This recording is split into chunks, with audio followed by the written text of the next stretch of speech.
The story begins with a horrifying scene. In the midst of a fierce storm, heavy rain poured down on a battlefield scattered with bright red flowers, resembling the blood staining the ground. A nobleman made his way through the desolation, aiming for the heart of the besieged castle. Defeating every enemy in his path, he reached a hallway guarded by 4 soldiers, one of whom was a woman disguised as a man, serving in the kingdom's army. As they awaited the signal of the escaping castle leader, Emperor Arnold Hein of Glynn arrived, determined to claim victory. Despite their fear, the guards bravely confronted him, but one by one, they fell to his might until only the woman remained. Arnold shattered her sword, and as she attempted to strike him, the bell tolled, sealing her fate. Missing her mark, she met her end at Arnold's hand, joining the cycle of never-ending existence. Once again, Rish found herself facing Prince Dietrich, her intended husband who publicly humiliated her, ending their engagement. Unfazed by his insults, Rish accepted her fate calmly, having endured his scorn before. Recalling the first time he rejected her in front of others, she remained resilient, immune to the words of a spoiled nobleman. But the memory of his initial rejection stung deeply, leading to her banishment from the kingdom and disownment by her family. Left with nothing but the clothes on her back, she wandered into the night, forsaking her affluent life. Eventually, she encountered a group of traveling merchants, offering a glimmer of hope in the darkness. The group leader kindly invited the lost girl to join them on their journey. One friend was unsure about having such a beautiful woman along, fearing trouble. But the leader, Kane Tully, found it amusing and admired the girl's fancy dress, guessing she was from Visca, a sign of nobility. Instead of getting upset, she stayed calm and offered a valuable ring to sell. Tully smiled at her boldness, and soon Rish became part of the group, sharing sake and talking about their love for their work. They valued the goods they sold, making their customers happy, a core belief of their trading company. These stories excited young Rish. No longer wanting to serve selfish princes as a luxury servant, she decided to join the traveling traders and learn under Chief Tully's guidance. Eager to learn, she traveled the world, wanting to visit every place. But just when she was close to finishing her journey, she got caught in a fight and died. In a strange twist, she found herself back to the moment when Prince Dietrich ended their engagement.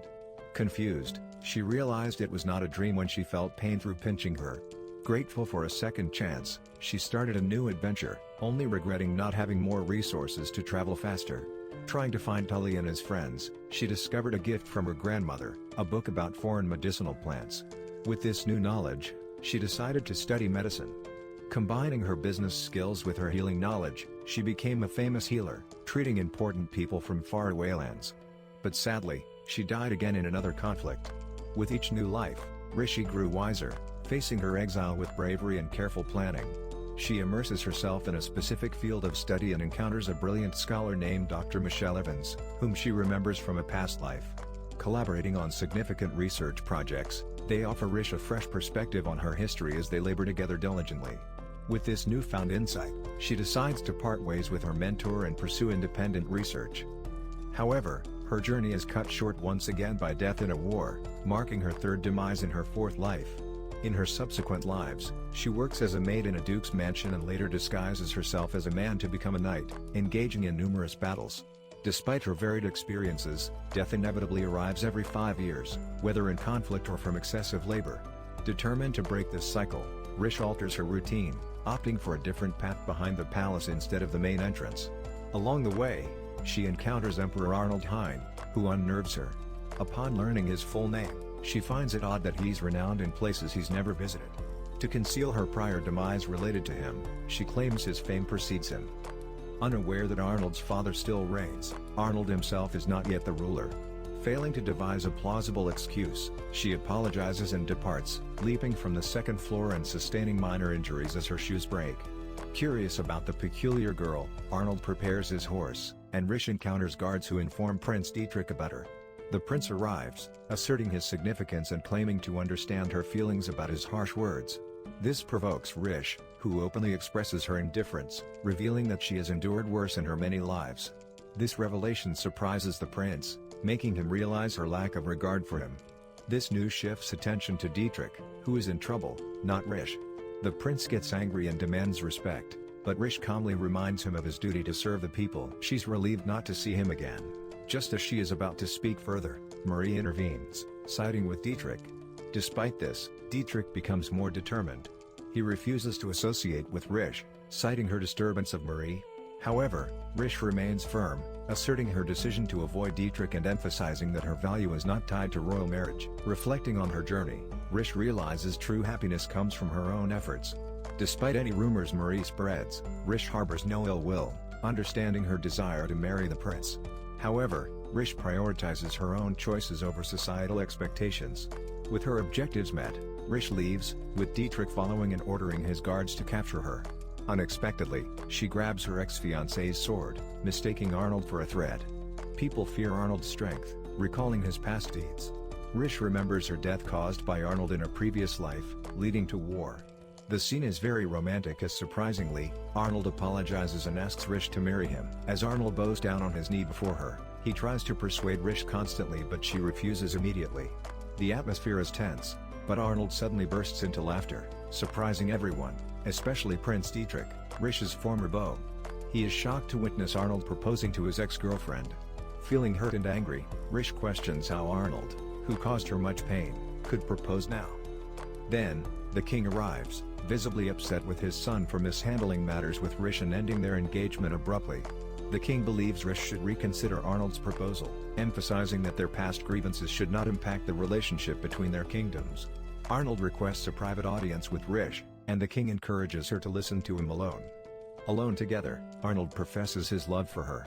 Skeptical, Rish views it as a grab for power but acknowledges she might have accepted his proposal in the past. However, she is unsure about marrying Arnold, given his involvement in conflicts and stern demeanor. She sets some conditions to test his sincerity. Arnold agrees to her requests, eager to start their life together under these terms.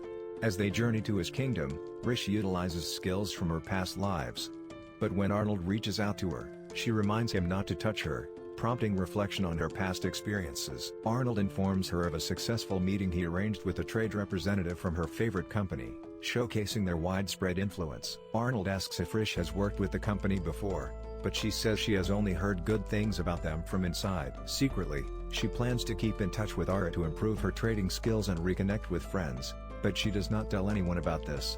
Inside, Rish admires her fiancé's appearance, but when he asks why she is staring, she acts nonchalant. Later, their carriages are attacked, and Arnold tells Rish to stay inside, but she is not afraid. She unlocks the carriage door with a hairpin and faces the attackers. In the ensuing fight, some people are injured, and Arnold orders his soldiers to capture the survivors. Despite the violence, Rish notices that none of the attackers are killed. Sadly, one of Arnold's soldiers is wounded by a poison weapon. Arnold acts quickly, applying a tight bandage near the soldier's heart and attempting to remove the poison. Rish identifies the poison's ingredients and suggests seeking an antidote from a hunter's guild. But on the way, she decides to create her own remedy using the plant she knows. Even though it might not be perfect, she does her best to help. Concerned about the soldier's trust, Rish bravely tests the remedy on herself before offering it to the injured soldiers, giving them the option to choose between her treatment and enduring days of suffering from the poison. While the soldiers are treated, one of Arnold's aides questions why he needs guards if he can handle threats alone. Arnold explains that having soldiers from his kingdom demonstrates his strength and importance. Meanwhile, we see a beautiful scene of greenery as Rish gathers plants outside. Arnold finds her and asks how she escaped the carriage. Rish reveals that she learned to pick locks in a past life after being locked up by her employer. Arnold remarks on Rish's habit of surprising him, but she asserts she is not just there for his entertainment. He shares a story highlighting society's tendency to judge based on background, which resonates with Rish.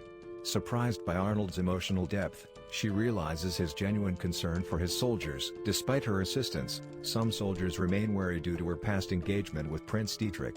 Arnold assures her everything will work out, hinting at potential challenges in England due to tradition, oddly appealing to Rish.